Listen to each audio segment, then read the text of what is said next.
ಸ್ನೇಹಿತರೆ, media masters ನ್ಯೂಸ್ಗೆ ಸ್ವಾಗತ. ಗೆಳೆಯರೆ, ಈ ದೇಶದ ಶ್ರೀಮಂತ ರಾಜಕಾರಣಿ ಯಾರು? ಇದಕ್ಕೆ ಉತ್ತರ ಹುಡುಕೋದಕ್ಕೆ ಹೊರಟ್ರೆ ಅಲ್ಲಿ ನಮಗೆ ಆಂಧ್ರ ಪ್ರದೇಶದ ಮುಖ್ಯಮಂತ್ರಿ ಜಗನ್ಮೋಹನ್ ರೆಡ್ಡಿ ಕಾಣ್ತಾರೆ, ದಯಾನಿಧಿ ಮಾರನ್ ಕಾಣ್ತಾರೆ, ನಮ್ಮ ಕರ್ನಾಟಕದವರೇ ಆದ ಪ್ರಿಯಾ ಕೃಷ್ಣ, MTB ನಾಗರಾಜ್, ಅಷ್ಟೇ ಏಕೆ ನಮ್ಮ ರಾಜ್ಯದ ಉಪಮುಖ್ಯಮಂತ್ರಿ DK ಶಿವಕುಮಾರ್ ಕೂಡ ಈ ಪಟ್ಟಿಯಲ್ಲಿದ್ದಾರೆ. ಆದರೆ ಈಗ ಇವರೆಲ್ಲರನ್ನ ಮೀರಿಸುವ ನಾಯಕರೊಬ್ಬರು ರಾಜಕಾರಣಕ್ಕೆ ಬಂದಿದ್ದಾರೆ. 2013ರಲ್ಲಿ ತಮ್ಮ ರಾಜಕೀಯ ಪಯಣವನ್ನು ಆರಂಭಿಸಿದ ಅವರು ಆ ಬಳಿಕ ಒಂದು ಸಣ್ಣ ಬ್ರೇಕ್ ತಗೊಂಡಿದ್ರು. ಅದಾದ ನಂತರ ಲೋಕಸಭೆಗೆ ಸ್ಪರ್ಧೆ ಮಾಡಿದ್ರು. ಈಗ ಮತ್ತೆ ವಿಧಾನಸಭೆಗೆ ಸ್ಪರ್ಧೆ ಮಾಡಿ ಆ ಚುನಾವಣೆಯಲ್ಲಿ ಗೆದ್ದು ರಾಜ್ಯವೊಂದರ ಉಪಮುಖ್ಯಮಂತ್ರಿ ಕೂಡ ಆಗ್ಬಿಟ್ಟಿದ್ದಾರೆ. ಅವರ ನೆಟ್ವರ್ತ್ $2.8 ಬಿಲಿಯನ್, ಅಂದ್ರೆ ಸರಿಸುಮಾರು 22,000 ಕೋಟಿ ಅಂತ ಹೇಳಲಾಗ್ತಾ ಇದೆ. ಹಾಗಾದ್ರೆ ಯಾರು ಆ ಶ್ರೀಮಂತ ರಾಜಕಾರಣಿ? ಅವರಿಗೆ ಇಷ್ಟೊಂದು ಹಣ ಬಂದಿದ್ದಾದ್ರೂ ಹೇಗೆ? ಅವರ ಹಿನ್ನೆಲೆ ಏನು ಅನ್ನೋದ್ರ ಬಗ್ಗೆ ಒಂದಷ್ಟು ಮಾಹಿತಿಯನ್ನ ನಾವಿಲ್ಲಿ ನೋಡೋಣ.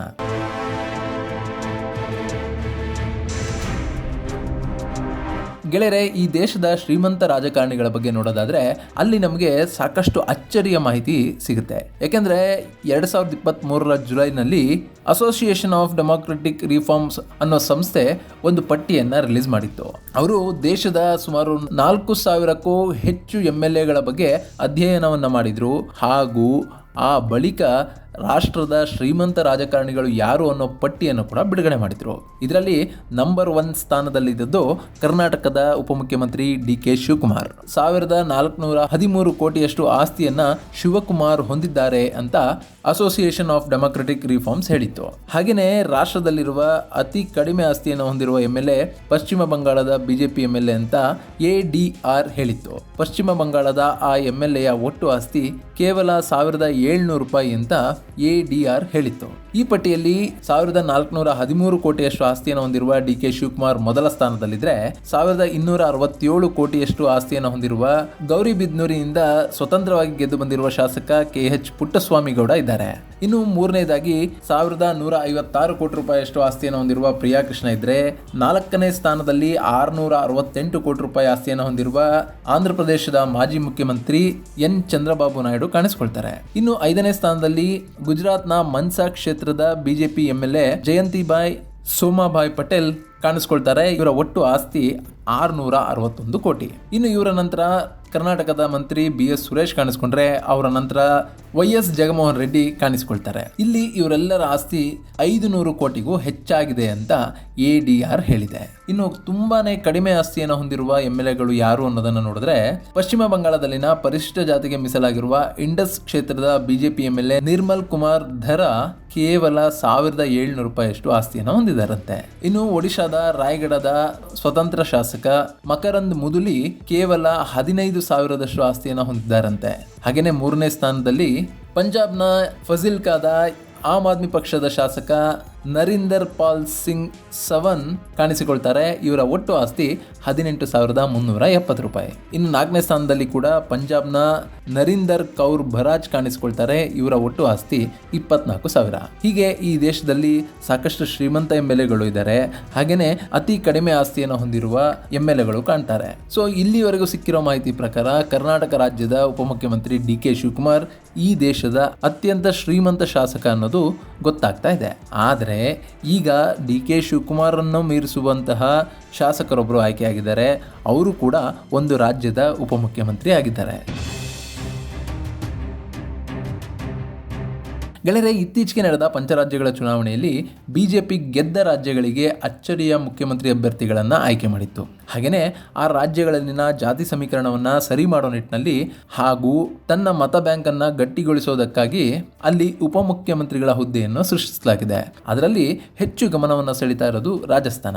ಅಲ್ಲಿ ಬ್ರಾಹ್ಮಣ ಸಮುದಾಯದ ಭಜನ್ಲಾಲ್ ಶರ್ಮಾ ಅವರನ್ನು ಮುಖ್ಯಮಂತ್ರಿ ಮಾಡಿದ BJP ಪಕ್ಷ ದಲಿತ ಮುಖಂಡ ಪ್ರೇಮ್ ಚಂದ್ ಬೈರ್ವಾರನ್ನ ಉಪಮುಖ್ಯಮಂತ್ರಿ ಮಾಡಿತು. ಹಾಗೇನೆ ಅದರ ಜೊತೆಗೆ ದಿಯಾ ಕುಮಾರಿ ಅವರನ್ನು ಕೂಡ ಉಪಮುಖ್ಯಮಂತ್ರಿಯನ್ನಾಗಿ ಆಯ್ಕೆ ಮಾಡಲಾಗಿದೆ. ಹೀಗಾಗಿನೇ ರಾಜಸ್ಥಾನದಲ್ಲಿ ಮುಖ್ಯಮಂತ್ರಿಗಿಂತಲೂ ಹೆಚ್ಚು ಗಮನವನ್ನು ಸೆಳೀತಾ ಇರೋದು ಉಪಮುಖ್ಯಮಂತ್ರಿ ದಿಯಾ ಕುಮಾರಿ. ಯಾಕೆಂದ್ರೆ ಫೈನಾನ್ಷಿಯಲ್ ಎಕ್ಸ್ಪ್ರೆಸ್ ಕೊಟ್ಟಿರೋ ಮಾಹಿತಿಯಂತೆ ದಿಯಾ ಕುಮಾರಿ ಅವರ ಒಟ್ಟು ಆಸ್ತಿಯ ಮೌಲ್ಯ $2.8 ಬಿಲಿಯನ್ ಮೀರುತ್ತಂತೆ. ಅಂದ್ರೆ ಸರಿಸುಮಾರು 22,000 ಕೋಟಿ ರೂಪಾಯಿಗಳಷ್ಟು ಇವರ ಒಟ್ಟು ಆಸ್ತಿ ಇದೆ ಅಂತ ಹೇಳಲಾಗ್ತಾ ಇದೆ. ಹೌದು, ಭಾರತದ ಉಪಮುಖ್ಯಮಂತ್ರಿಯೊಬ್ಬರ ಆಸ್ತಿ 22,000 1,000 ಕೋಟಿ ರೂಪಾಯಿನ ದಾಟ್ತಾ ಇದೆ. ಹೀಗಾಗಿ ಇವರನ್ನ ಭಾರತದ ಅತಿ ಶ್ರೀಮಂತ ರಾಜಕಾರಣಿ ಅಂದ್ರೆ ತಪ್ಪಾಗೋದಿಲ್ಲ. ಇನ್ನು ದಿಯಾ ಕುಮಾರಿ ಅವರ ಬಗ್ಗೆ ಇಷ್ಟೊಂದು ಆಸ್ತಿ ಹೇಗೆ ಬಂತು ಅನ್ನೋ ಪ್ರಶ್ನೆ ಎಲ್ಲರನ್ನು ಕಾಡಬಹುದು. ಅದಕ್ಕೆ ಕಾರಣ ಅವರ ಕುಟುಂಬ.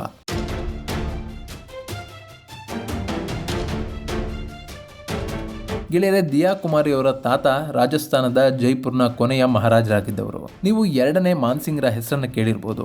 ಆ 2ನೇ ಮಾನ್ಸಿಂಗ್ರ ಮೊಮ್ಮಗಳು ಈ ದಿಯಾ ಕುಮಾರಿ. ಇವರ ತಂದೆ ಭವಾನಿ ಸಿಂಗ್ ಅವರು ಭಾರತೀಯ ಸೇನೆಯಲ್ಲಿ ಅಧಿಕಾರಿಯಾಗಿದ್ದರು ಹಾಗೂ ಹೋಟೆಲ್ ಉದ್ಯಮಿಯಾಗಿ ಕೂಡ ಹೆಸರನ್ನು ಮಾಡಿದರು.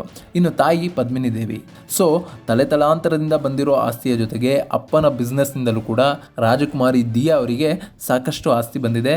ಹೀಗಾಗಿ ಆಕೆಯ ನೆಟ್ವರ್ತ್ ಹೆಚ್ಚಾಗ್ತಿದೆ ಅಂತ ಹೇಳಲಾಗ್ತಾ ಇದೆ. ಇನ್ನು ದಿಯಾ ಕುಮಾರಿ ಅವರು 1971ರ ಜನವರಿ 30ರಂದು ಜನಿಸಿದರು.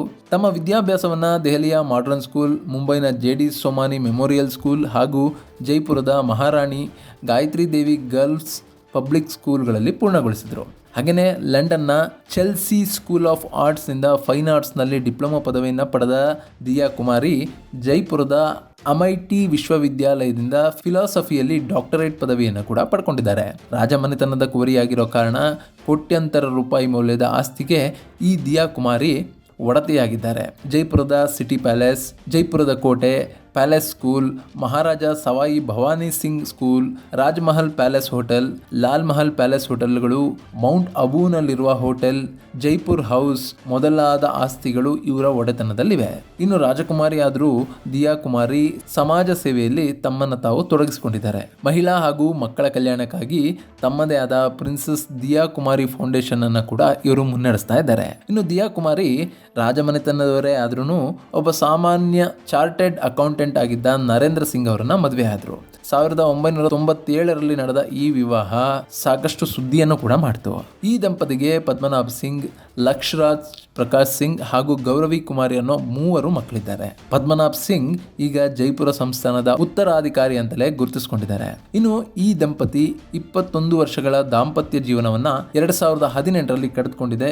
ಇಲ್ಲಿ ದಿಯಾ ಕುಮಾರಿ ಹಾಗೂ ನರೇಂದ್ರ ಸಿಂಗ್ ವೈಯಕ್ತಿಕ ಕಾರಣಗಳಿಂದ ಡೈವೋರ್ಸ್ ಪಡ್ಕೊಂಡಿದ್ದಾರೆ. ಇನ್ನು ದಿಯಾ ಕುಮಾರಿ ಅವರಿಗೆ ರಾಜಕೀಯ ಕೂಡ ಹೊಸತೇನೂ ಅಲ್ಲ. ಆಕೆಯ ತಂದೆ ಭವಾನಿ ಸಿಂಗ್ ಕೂಡ 1989ರಲ್ಲಿ ಜೈಪುರ ಲೋಕಸಭಾ ಕ್ಷೇತ್ರದಿಂದ ಕ್ಯಾಂಡಿಡೇಟ್ ಆಗಿದ್ರು.